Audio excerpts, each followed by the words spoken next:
Hi everyone, and welcome to Horror Spectator. If you're new here, consider subscribing. We dive deep into the darkest, most chilling real-life horror stories out there. And if you're a returning viewer, I'm so glad to have you back, friend. In this video, we're exploring 3 stories of people who ventured into the Appalachian Mountains during the last week of October. And let's just say, things didn't go the way they expected. The final story is actually an unsolved case, and it really feels like there's been some kind of effort to cover up what actually happened. Also, just a quick heads up, I'm currently working on a special Halloween edition video, and I think it's going to be incredible. I'm super excited to share it with you all on the 31st, so make sure you've got your notifications turned on. Thank you so much for being here and for choosing to support this channel. I truly hope you enjoy this video as much as I enjoyed reading and putting these stories together. If you have any suggestions, please leave them in the comments below. I'd love to hear from you. Now, dim the lights, get comfortable, and let's head back into the mountains. And remember, viewer discretion is advised.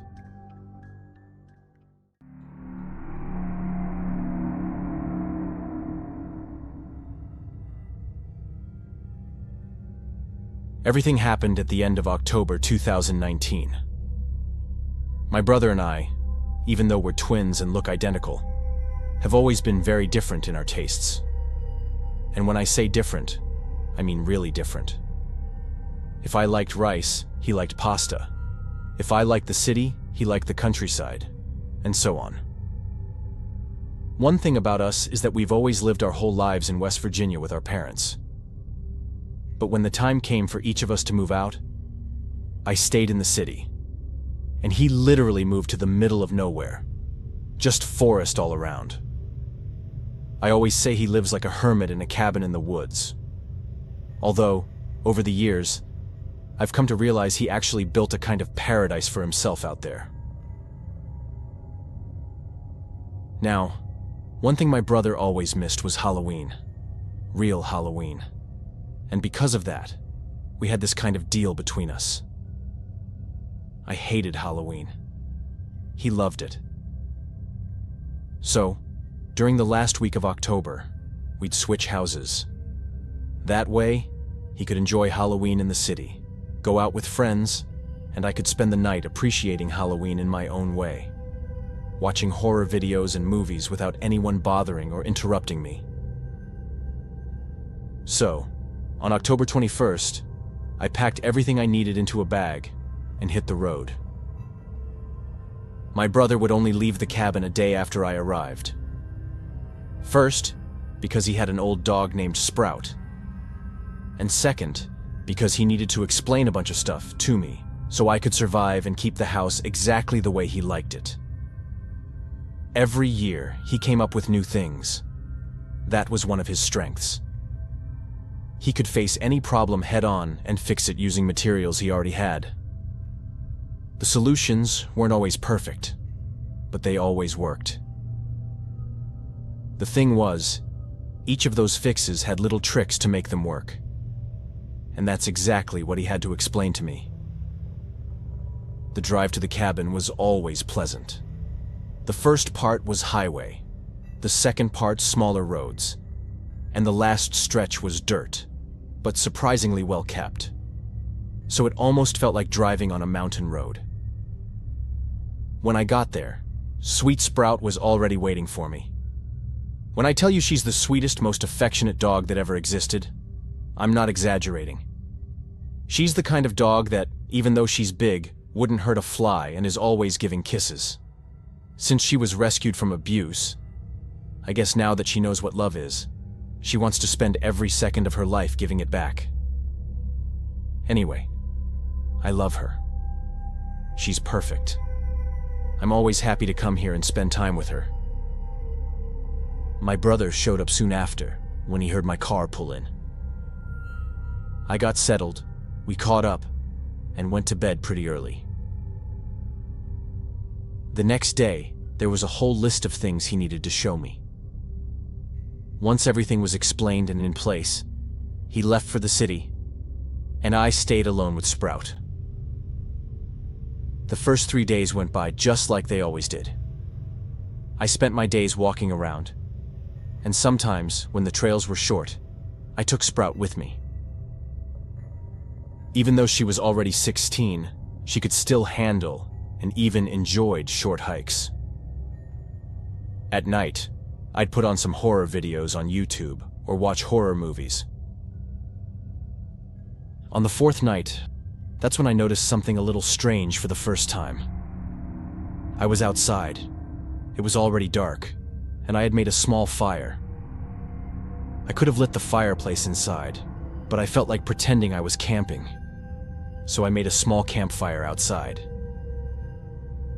That's when I noticed Sprout staring fixedly at a spot. No matter how much I called her, even pretending I had food, she wouldn't move. She just stayed frozen, looking in that direction. No matter how much I looked, I couldn't see anything. It was too dark, and the trees were dense. It could have been an animal. In fact, that's what I thought it was. But still, the discomfort was enough to make me decide to go back inside and lock everything up. Then, I just forgot about it, turned on the TV, and tried to distract myself a little. Around 10:30, I heard a noise coming from the front of the house. Even though Sprout was half deaf, she also reacted. Her ears perked up right away. I went to the window and saw that there really was someone walking toward the house. I went straight to the door and opening just the small window the door had, and asked who it was. The man on the other side looked completely normal, ordinary even. But Sprout was restless. I could feel her pacing back and forth at my feet. That was something she never did. She didn't get anxious with visitors. She got excited. For her to be anxious, something was definitely wrong. The man didn't answer my question right away. He just got closer, and then finally spoke. He said he was camping nearby but had gotten lost and needed help. Then he asked a question that made me instantly suspicious. Besides Sprout's reaction, he asked if I lived alone. Obviously, I wasn't about to tell him I was alone. So I said no, that I lived with my brother and that some friends were arriving soon to spend a few days. I told him maybe after that we could help him find his camp. I asked if he wanted a glass of water, and he said no. Then he asked if he could come inside. The whole interaction was extremely strange. I told him no, that it was nighttime. But if he needed something, I could pass it through the door window.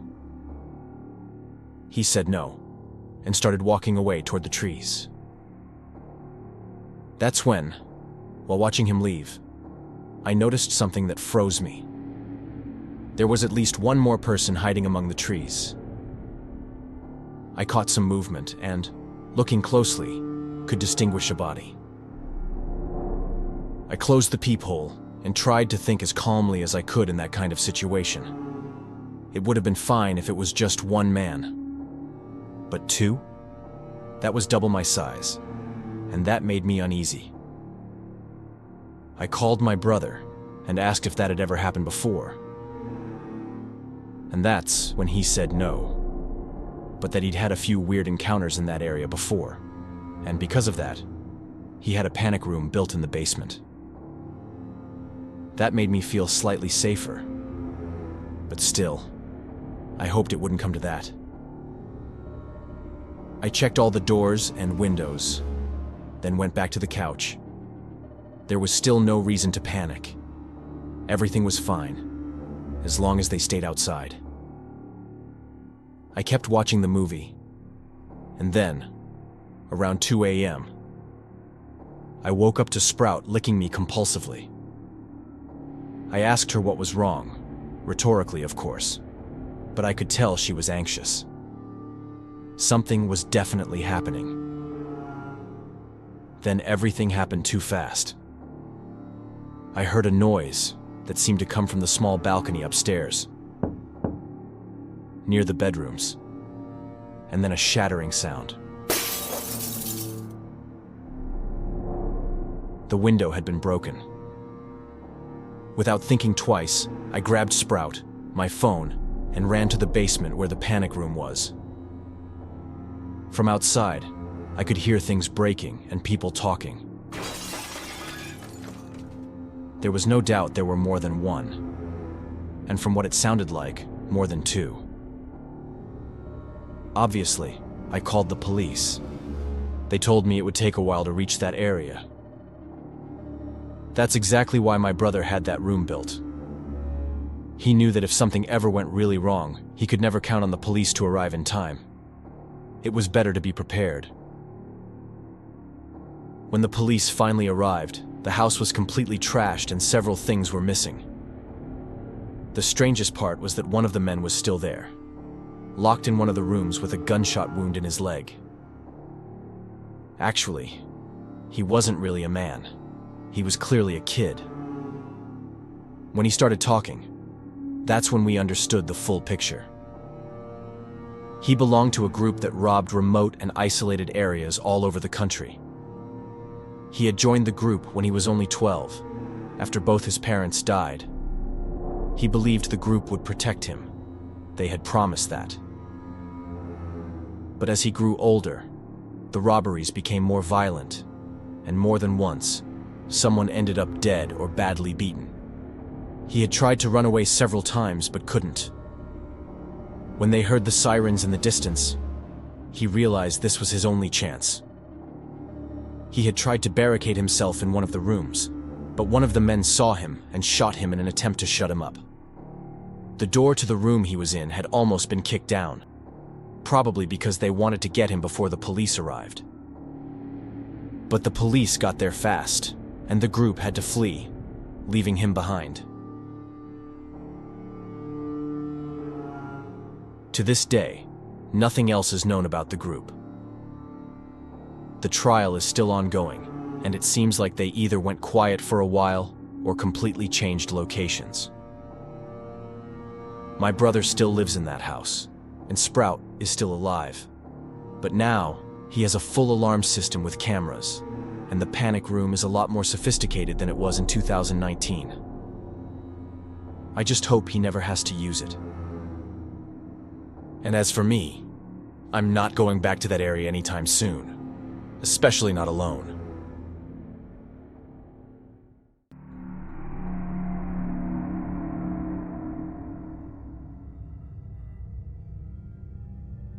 Everything happened in late October of 2002. I'd been planning that camping trip for months. Something simple, just a few days alone in the Smoky Mountains to disconnect from everything. I'd been working too many hours, sleeping too little. And honestly, I needed to feel like a human being again. I guess that's probably the reason most of us decide to do these things. It's because cities, as fantastic as they might be, are also absolutely suffocating. I had done similar trips before, but this one felt different right from the start, and I still can't explain exactly why. Maybe the isolation was more complete, or maybe it was because I already had a few monkeys running around in my head.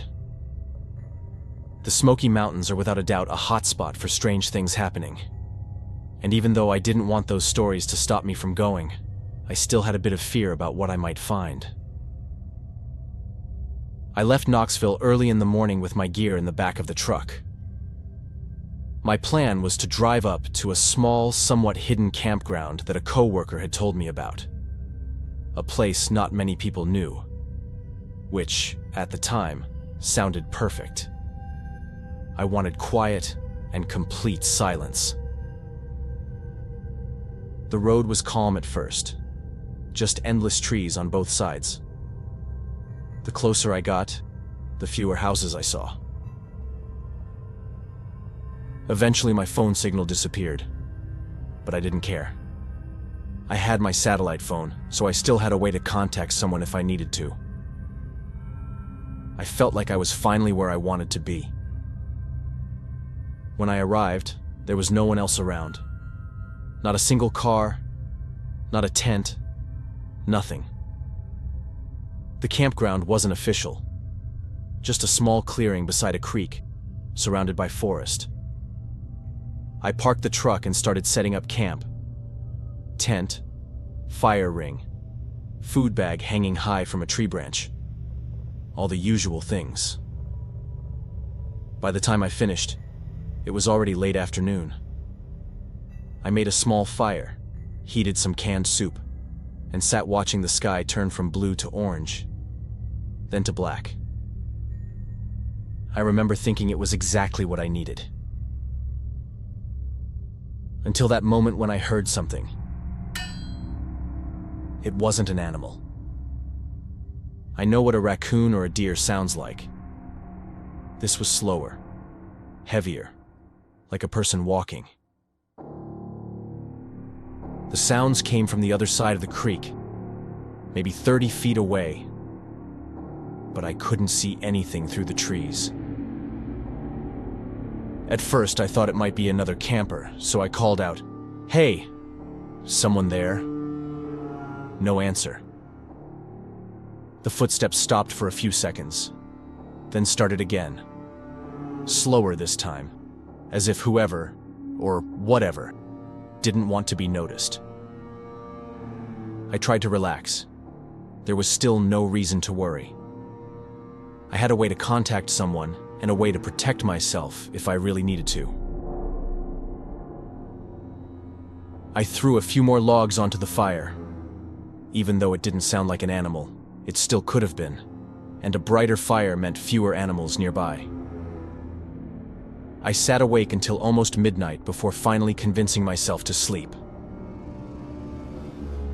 I hadn't heard absolutely anything else for at least 2 hours, so I convinced myself it had been an animal, and that it was all just in my head. The next morning, everything looked perfectly normal. I made coffee, packed a small bag, and went for a short hike up the ridge behind the campsite. It was peaceful and quiet, and at that time of year, absolutely beautiful.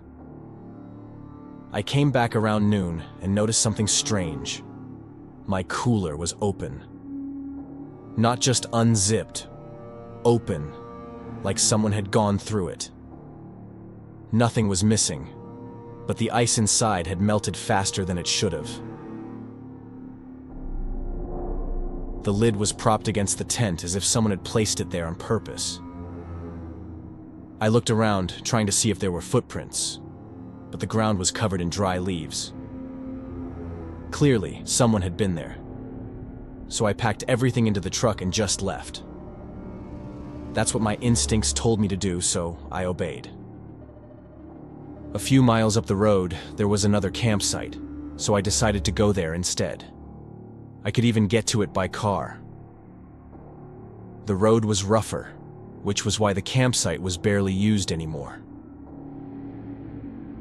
That night, I didn't light a fire. I just sat in the tent with a small flashlight, reading a book. I felt a little uneasy after being somewhere where someone had gone through my things. But still, there was no reason to worry here. I was far from the previous campsite.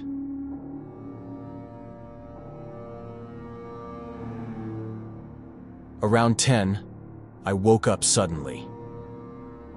I don't know exactly why I woke up, but all at once it felt like the air inside the tent had become suffocating. I stepped outside, and in a completely instinctive movement, I grabbed my phone and my car keys. I didn't know why, but something felt wrong. I looked around, trying to make out the shapes in the dark. And that's when I saw a small light coming from the trees. Something almost invisible. So small and distant. But it was definitely a light, and it was moving. Someone was there, watching me, and smoking.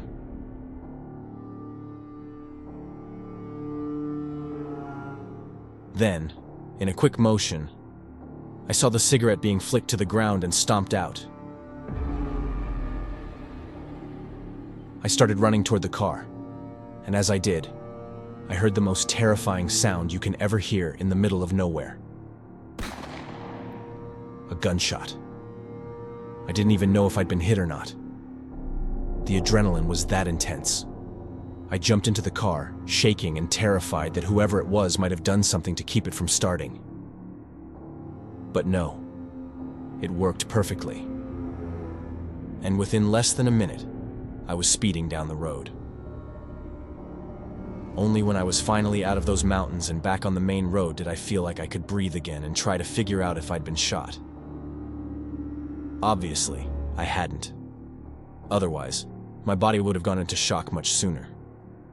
But the adrenaline was so strong, and I felt like I'd been so close to something going horribly wrong, that everything that happened afterward felt like an out-of-body experience. Of course, I contacted the authorities and explained what had happened. I later found out that about 3 years earlier, a man had gone missing there. There were signs of a struggle, and his body had been found several miles from the campsite, but he'd been shot in the leg. The theory was that he probably managed to escape, but alone and without any resources in the mountains, he eventually died. The simple thought of something like that happening to me completely froze me inside. Since then, several years have passed, and I've never camped in places like that again. I haven't stopped hiking or camping, but I've never done it anywhere except clearly marked areas filled with other people.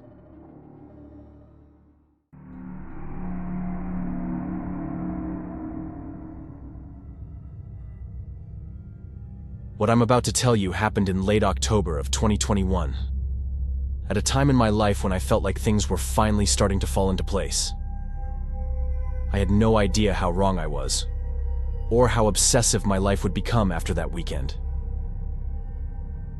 I'd taken a long weekend off to clear my head, something I used to do at least once a year. I packed my gear, threw it in the trunk, and drove out to the Smoky Mountains early Friday morning. I didn't have any specific destination in mind, just a marked trail where I could hike for a few miles and camp near one of the creeks. I'd read somewhere that this time of year was perfect for it. The leaves were turning, the air was crisp, and the crowds had already disappeared.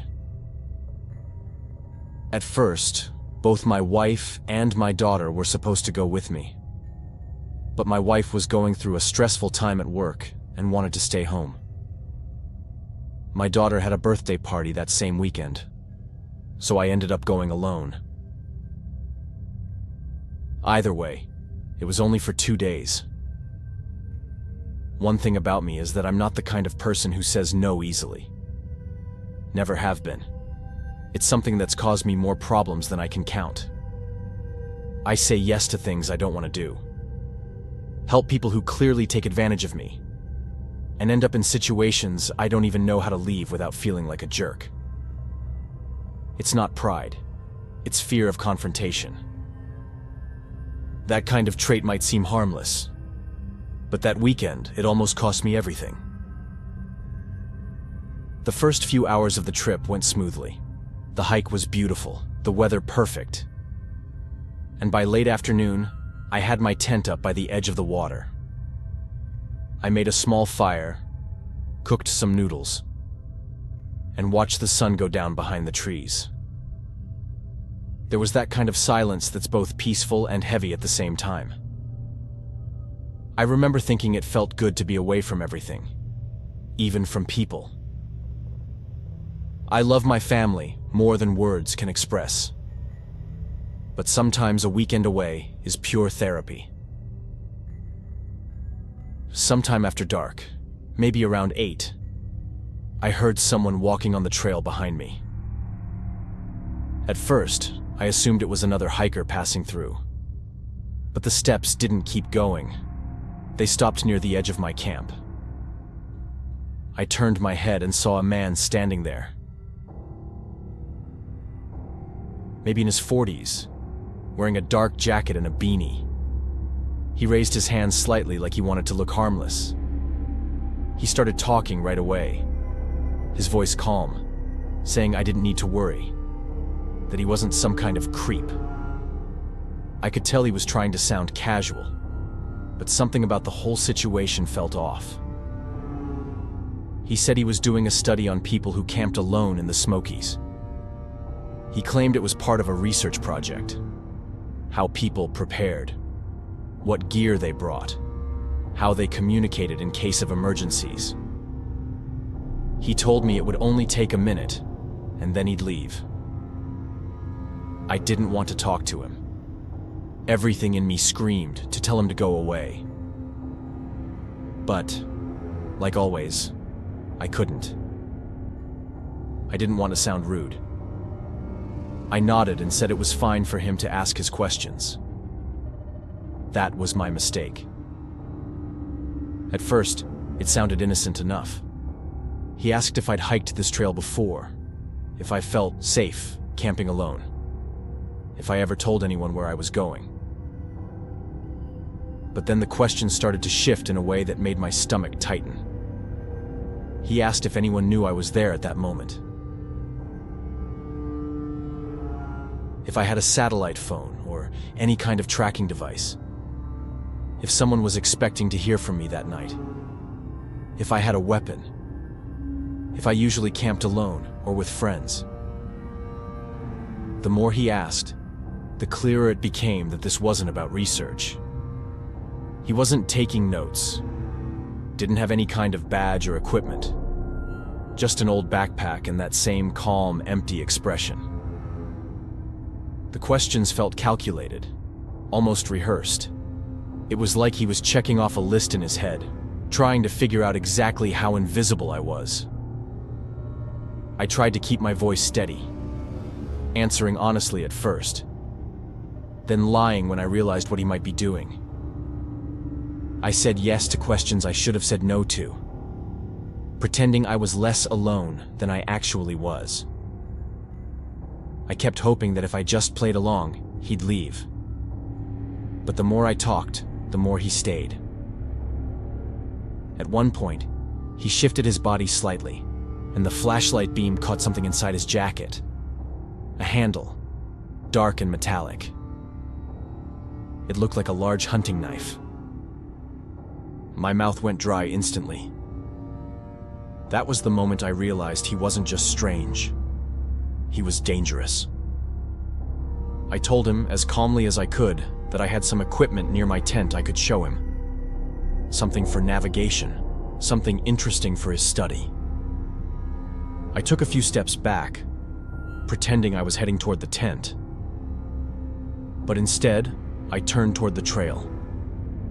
I walked as naturally as I could at first. Then, when I was sure he couldn't see me clearly anymore, I started running. I didn't look back. I just ran. The ground was uneven, branches hitting my face, the beam of my headlamp bouncing wildly. I could feel my heart pounding so hard it hurt. The only thing I wanted was to put as much distance as possible between me and that man. I didn't stop until I reached the start of the trail, where the small gravel parking area was. My car was still there. I got inside and locked the doors before I could even catch my breath. One thing I always do, and something I think is really important, is keep a small bag attached to my waist, or somewhere comfortable at all times, even while I sleep. Inside, I keep the essentials. My phone, 1 or 2 energy bars, a water purifier, car keys, a flashlight, and some form of self-defense. Otherwise, I wouldn't have been able to get into the car. There was a ranger station about 2 miles down the road, and that's where I went. I told them everything. What happened, what he said, the questions, the knife. They listened, took notes, and told me to stay calm. Then one of them stepped out to make a call. When he came back, his expression had changed. He told me that just a few hours earlier, a woman had shown up at another station, terrified, saying she and her husband had been attacked by a man in the woods. According to her, the man had first approached them pretending to be doing some kind of survey, asking questions that made her uneasy. Later that night, he came back. She managed to escape, but her husband was still out there hurt, or dead. The description matched him exactly. The blood drained from my face. I realized I had been next. If I hadn't run when I did, I probably wouldn't have made it out. Then another man walked into the room, possibly a supervisor, and gave him a look that left no doubt in either of our minds. He had said too much. I took the opportunity to say I was going to get some air and immediately got into the car. The weight of what they had just told me gave me what I think was a mild panic attack and kept me from thinking clearly. I didn't even think about going back for my gear. I drove straight home that night without stopping, and for days I couldn't sleep. I kept checking the news, expecting to see something. An arrest, a report, anything. But nothing ever came up. No updates, no mention of the woman, not even a police statement. After a few weeks, I tried contacting the park rangers again to ask about the investigation. But they said there was no record of any incident like that. No reports, no witnesses, nothing. I even drove back to the same area almost a year later to look for answers. Most of the people I talked to didn't know what I was referring to. But one ranger, an older guy, gave me a stare that made my skin tingle. He told me to forget about it, not in a casual way, but with a tone that felt like a warning. That was the last time I went near those mountains. It's been 2 years, and I still have no answers. No proof, no records. Sometimes I think about how easily it all could have ended differently, just because I couldn't say no.